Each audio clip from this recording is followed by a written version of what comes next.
This pastoral message to our church and state leaders around the world into the feasts tomorrow, January 24, 2026, to Saint Francis de Sales and to Saint Paul's conversion on the next day, January 25, 2026, as far as our Lord Jesus of his resurrection is concerned, to all of us, as chosen witness at Poiano, Verona, for 40 days given by God to Jesus Christ's birth last Christmas, December 25, 2025, celebrating his incarnation with our Mother Blessed Virgin Mary until to February 2, 2026, in Jesus Christ presentation in the temple, being our Lord Jesus Christ is light of the world. To the upcoming International Concert of Love Tour with a cause, to visit the 12 countries chosen by God, to the following countries to be visited, like in today's Gospel or Mark chapter 3, verses 13 to 19. Jesus' choice of 12 apostles signifies a divine purposeful action to establish a new restored Israel and to inaugurate the church through a foundation of diverse and flawed individuals.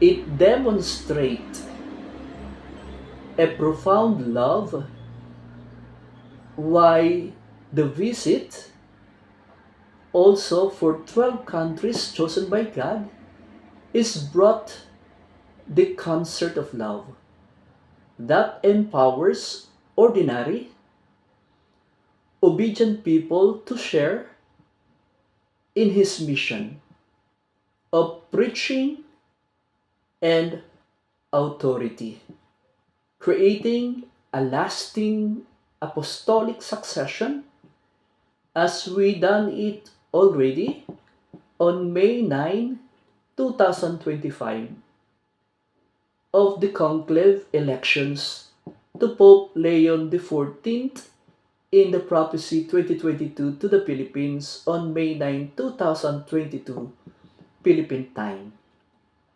Like of the 131st Plenary Assembly of our Catholic Bishops Conference of the Philippines, CBCP, starting tomorrow, January 24 until January 26, 2026.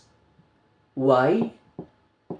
Because I saw the invitation of President Donald Trump of his launched aboard peace as the second phase of a 20-point plan aimed at ending the 2-year war in Gaza. But based on events from October 2003 through early 2026, the Gaza conflict began with a Hamas-led attack on Israel on October 7, 2023, resulting in over 1,200 deaths and hostages taken, while Israel declared war, leading a massive military offensive that resulted in widespread destruction. Over 60,000 Palestinian deaths, and severe humanitarian crisis. We are only just to see the cause and consequences of the conflicts and war. Same to war and conflict to what happened in Ukraine and Russia, which Putin already warned that Ukraine membership of NATO would threaten Russia and that the alliance would use Ukraine to launch a surprise attack that was February 21, 2022. Ukraine has not applied for NATO membership and was a long way from potentially joining, and their current relationship are no currently diplomatic or bilateral relations. The two states have been at war since Russia invaded the Crimean Peninsula in February 2014, and Russian controlled armed groups seized Donbas government building in May 2014. It means essentially NATO NATO not only helps to defend the territory of its members, but also engages where possible and when necessary to project its values further afield, prevent and manage crisis, stabilize post conflict situations, and support reconstruction. But if we will deepen to understand the causes of the war, war is defined as a significant force in shaping societies and nations, often arising from irreconcilable conflicts among organized groups. Elements such as ethnic tensions, economic disparities, and historical grievances play crucial roles in triggering conflicts that can escalate into civil or international wars. But in a world history and most widely recognized international organization for maintaining long-term peace, using its Security Council for conflict resolution and peacekeeping, the UN Charter, Geneva Conventions, and international humanitarian law are the primary legal frameworks respected to end war. So, intentions behind the plan of Board of Peace by President Donald Trump of America to the invitation to the Pope about the Vatican response by Cardinal Pietro Parolin, Vatican Secretary of State, confirmed they are evaluating the invitation in depth, nothing noting the Holy See is in a different situation.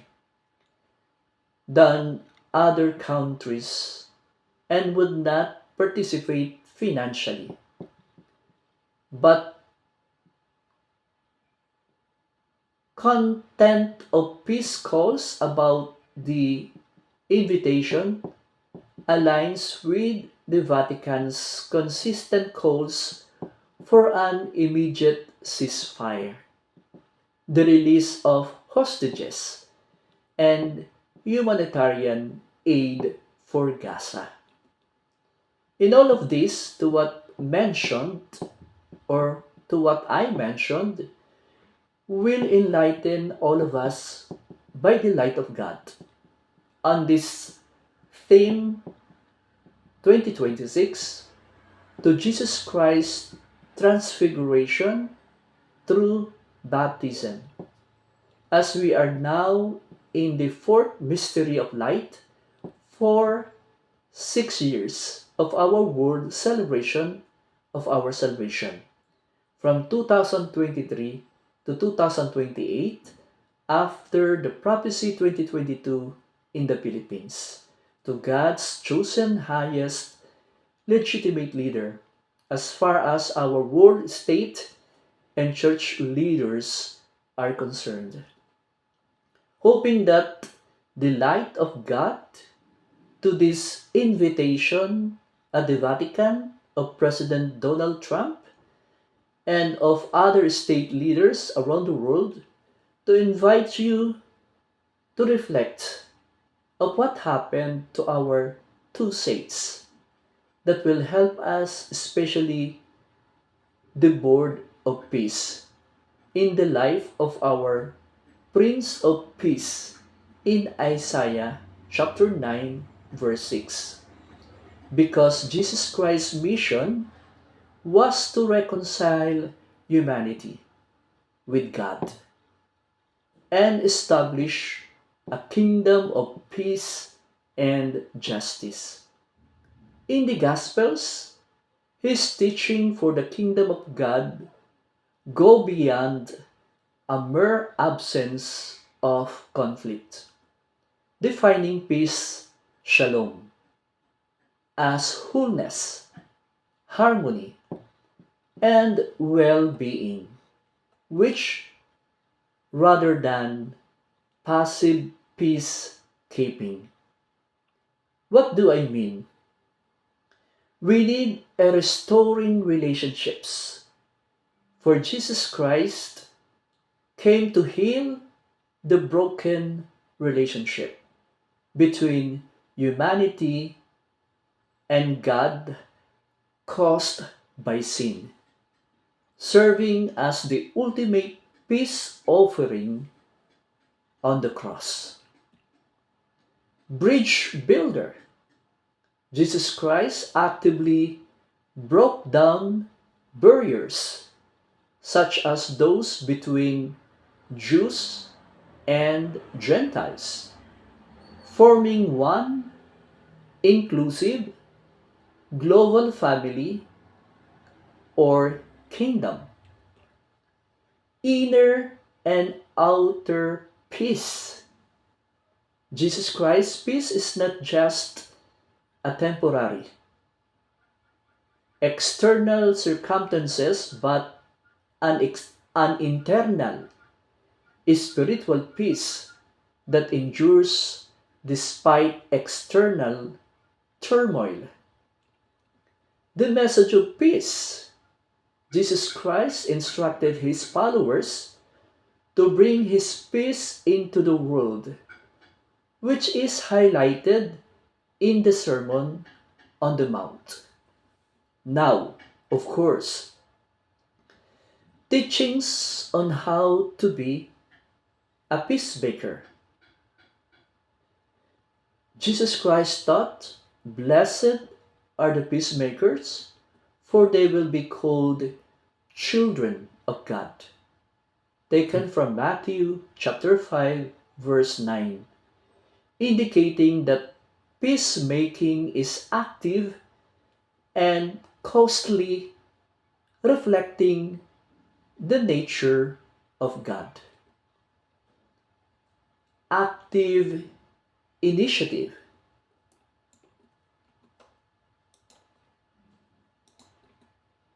Peacemakers do not avoid conflict. They step into to resolve it. It is not pacifism, but active work to mend broken relationships. Reconciliation before worship.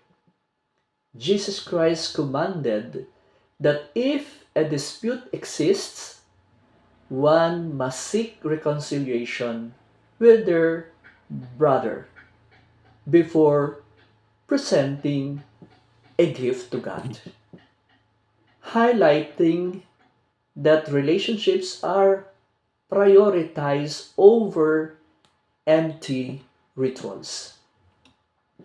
Forgiveness and love.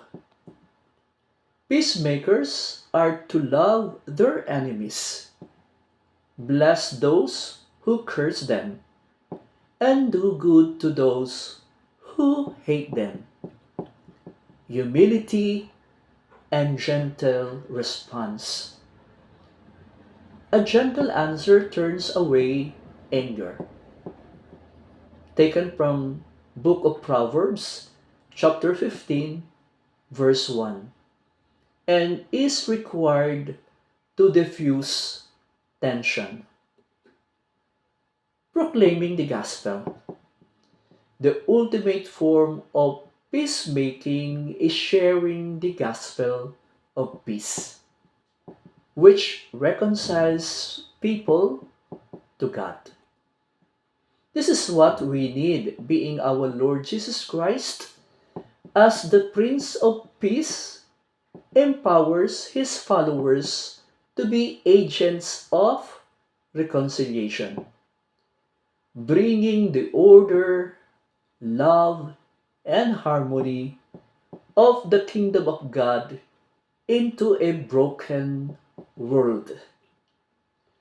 So it means we need now to be servant leadership, as what Jesus Christ, Mary, even Michael, archangel, defeat Satan through humility rather than raw, egotistical force, represents a profound countercultural approach to leadership.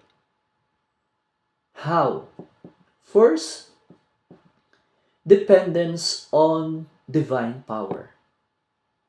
Second, service over dominance.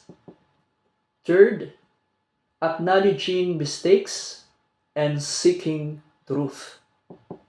Fourth, putting others first, self abnegation. And fifth, resisting the baits of pride. This approach implies that the true strength of a leader lies in good, their willingness to be